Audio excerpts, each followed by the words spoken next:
விஜய் வந்து ஒரு சைடு பார்த்தா டிஎம்கேவை அட்டாக் பண்ணி பேசிக்கிட்டே இருக்காரு. ஸ்டாலின் சார் வந்து அது எதையுமே கண்டுக்காம அவர் பாட்டுக்கு போயிட்டே இருக்காரு.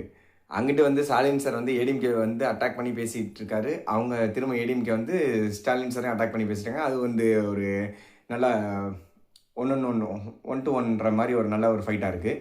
இன்னொரு சைடு பார்த்தா விஜய் வந்து ஏடிஎம்கே வந்து பேசவே மாட்றாரு. விஜய் ஏடிஎம்கேயும் சரி பிஜேபியும் சரி பேசவே மாட்றாரு. ஆனால் இந்த ஏடிஎம்கே என்ன பண்ணுறாங்க, விஜயை போய் சீண்டிக்கிட்டே இருக்காங்க. என்ன பண்ணாங்கன்னு தெரியுமா? இன்னைக்கு பல்லடத்தில் வந்து ஒரு அவங்க வேட்பாளர் அறிமுக இதில் வந்து ஒரு விழா நடத்தியிருக்காங்க. அந்த இதில் வந்து ஒரு கொட்டு மேலே இதெல்லாம் தெரியுமில்ல, தேர்தலுக்கெல்லாம் எப்படி இருக்கும்னு, கொட்டு மேலே அடிச்சிருந்தவர் வந்து கழுத்தில் விசில் போட்டிருந்தாரு. அதை வந்து ஒரு அதிமுக நிர்வாகி வந்து அந்த விசில் இப்படி கழட்டிட்டாரு, கழட்டி தூக்கி போடுறாரு. உங்களை அவங்க இது எப்படி சொன்னால் ரவுண்ட் டேபிள், விஜய் வந்து இங்கே தாக்குறாரு, இவர் இதை கண்டுக்க மாட்டார், இவர் வந்து அவரை தாக்குறாரு, அவர் கண்டுக்க மாட்டார், அவர் வந்து இங்கே தாக்குறாரு, இவர் கண்டுக்க மாட்டார். என்ன நடக்குது? ஏடிஎம்கே நீங்கள் ஒரு பவர்ஃபுல்லான டீம், என்ன இப்படிலாம் பண்ணிக்கிட்டு இருக்கீங்க?